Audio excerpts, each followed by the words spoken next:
In this video, I'll be defending a specific brand of determinism from an objection that's been popping up among libertarians, theists, and philosophers alike. I realize I may not be making many friends by defending determinism, but I believe that there is a genuine error on the part of at least two critics who espouse the objection against it. So just what is this objection? It might be succinctly stated as follows. If determinism is true, one cannot rationally affirm determinism. In defense of libertarian free will, philosophers William Lane Craig and J.P. Moreland have both objected that if determinism is true, one cannot rationally affirm determinism. Or implicitly, if one denies free will via determinism, one's denial of free will cannot be rational. This is because, as Craig and Moreland seem to contend, if determinism is true, one's affirmation of determinism would be itself causally determined rather than rationally believed and freely concluded based on arguments, logic, and evidence, or in short, based on reasons. Here's a clip of William Lane Craig's objection, also found in the provided link. And I think that determinism is even perhaps rationally unaffirmable, because to affirm determinism, you have to admit that you're just determined to believe in it. That you haven't done so by freely weighing the arguments for and against. It's just like growing or having a toothache, that you came to believe in determinism. So I think there are real problems with determinism, and especially with physicalism. J.P. Moreland also objects to determinism on similar grounds. Although his contention is geared more toward determinism on the view of physicalism, he seems to hold the objection to determinism generally. A clip of this can be found here, also found in the provided link. Let's take these in order. First of all, if a scientist actually claims that he's driven to determinism by his theories, then he can't be rational in accepting his theories, because the very rationality of accepting a scientific theory presupposes freedom. You have to assume that you chose to believe this theory based upon the evidence, not that you were determined to accept the theory for irrational physical causes. If everything I believe is determined by irrational atoms in motion, then my beliefs can't be accepted because I choose them on the basis of their rational credentials.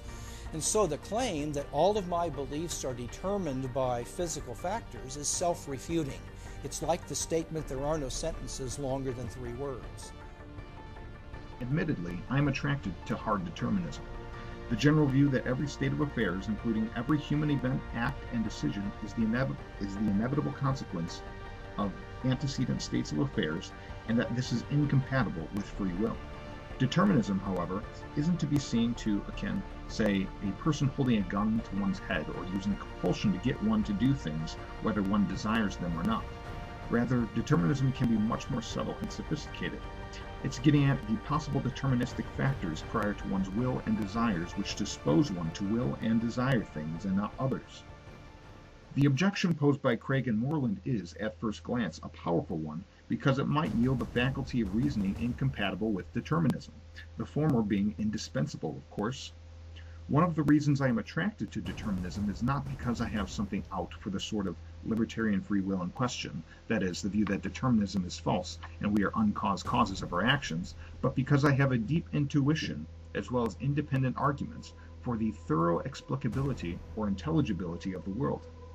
I haven't the time here to spell out these intuitions and arguments. That can be for another video.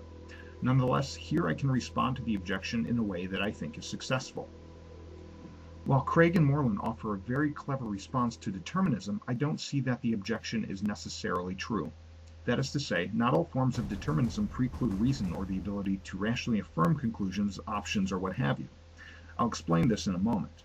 However, I'll first acknowledge, along with Craig and Moreland, that I think if physicalistic or materialistic determinism is true, then it seems to me that the physicalistic determinist would indeed not be able to rationally affirm determinism. For in such a view, everything which exists is presumably non-rational physical substrata governed by non-rational physical causal processes. And if that were so, it is hard to see how reason, logical inference, propositional attitudes, or intentionality could exist or emerge in the first place. This, however, is another matter, pun not intended. So just what is a form of determinism that does not run into the problem of rational unaffirmability? The answer is that which is non-physicalist, rationalistic, as in the early modern tradition of rationalism, and which gives a high status to consciousness, the mind, or to the mental. On this kind of determinism, as I'll explain, it does in fact seem possible to rationally affirm determinism even if determinism is true. And here it needs to be said that I'm understanding determinism specifically as the view that every fact F has an explanation E, where F is an existent truth, property, event, state of affairs, and so forth, and where E consists of the conditions sufficient for F's being the case and not otherwise, which means that every E necessitates its respective F, or simply E implies F. This further means that everything that exists is determined, either internally or externally. With these considerations, we are now in a position to see that both Craig and Moreland seem to unjustifiably assume that determinism somehow necessarily excludes rationality. Namely, a rational affirmation of determinism could be the case provided that mental content involving truths, reasons, and evidence have determining capabilities over minds that are disposed to take seriously truths, reasons, and evidence. In other words, it is possible that mental content can produce effects in conscious beings, and that reasons can causally determine minds which are susceptible to reasons. For our minds, qua minds, seem to intrinsically involve things like rationality, propositional attitudes, and intentionality, so I don't find it implausible for things like reasons to have powers over minds that are vulnerable to them.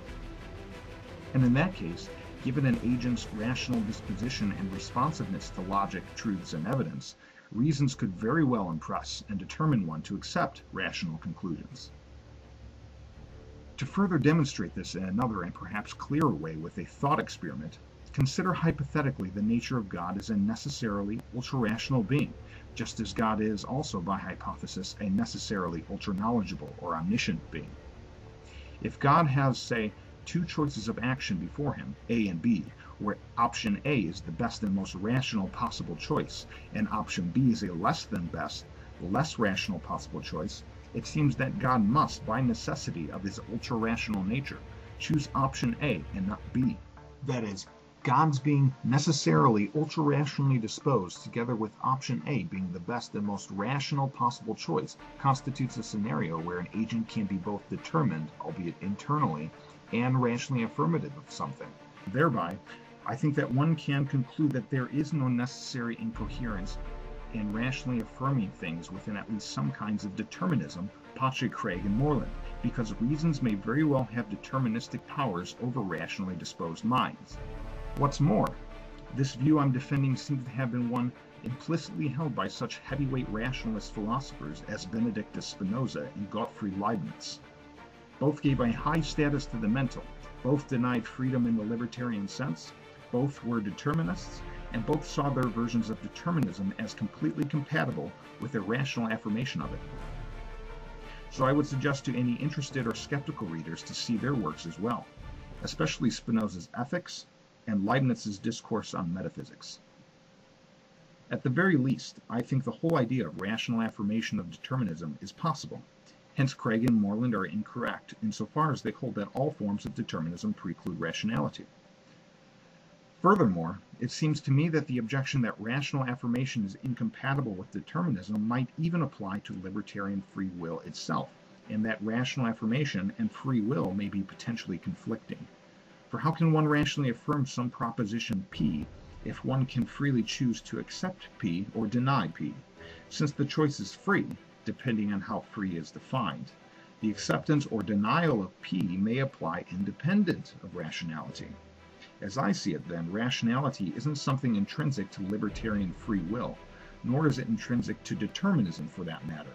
Yet I would say that there seems to be something about reason that impresses or thrusts rationally disposed minds towards affirmation or denial of propositions.